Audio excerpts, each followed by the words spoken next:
tripAventure. Nakita niyo sa likuran ko ang majestic Mayon Volcano ng Albay. So kung paano kami napunta rito, panoorin nyo sa ating video.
Mayon ang tawag dati dyan, Daragang Magayon.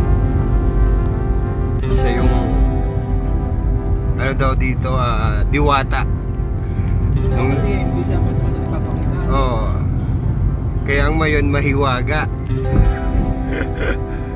Ito yung bilihan ng pasalubong. Oo, ito yung mga bilihan ng pasulubong pag pupunta kayo dito. Kahit na Yan.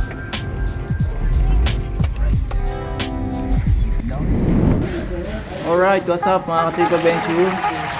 Nandito tayo ngayon sa may Kagsawa, Daraga Albay. So, ang activity natin ngayon ay tayo ay mag-ATV. Saan tayo dito? Dito po sir. Magiging guys niya sir. Dito. Dito malaki din. Yun. So, dito daw kami hanggang Green Lava Trail.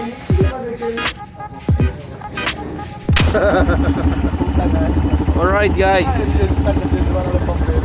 Stop it. Yun. So, ATV ride with Kuya Jude. Oh yes. Kuya Perez. May contact dito. Ano pangalan ni Kuya? Kuya Drix. Drix, ang aming guide. Ayan no. So ito ang aming sasakyan. Saan ka Kuya? Ikaw, pili ka. Kahit saan. Dito na lang ako sa gitna para nakukuha ng kita sa likod siya sa harap.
ka na.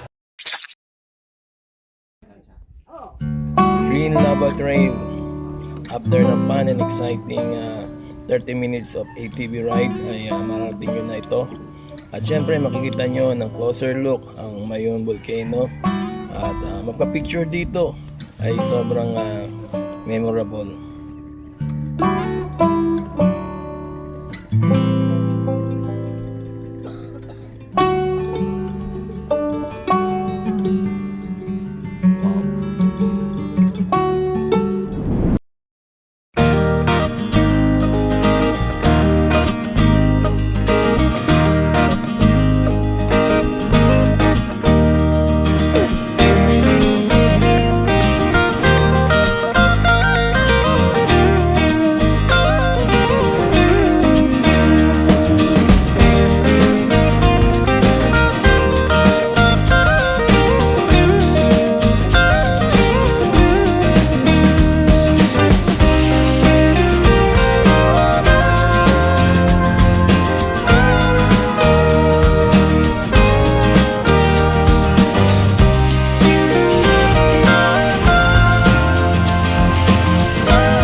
Excellent! Alright, so yun nga, nakita nyo ang magandang majestic Mayon Volcano. At hopefully nagustuhan nyo yung ating munting drone footage. At ito naman ang ating mga ganap. Pabalik na ng registration point. So ito yung remaining ATV ride namin. Sobrang astig pa rin at exciting. At yun, God bless us all and subscribe, like, and share para like updated sa ating mga adventure.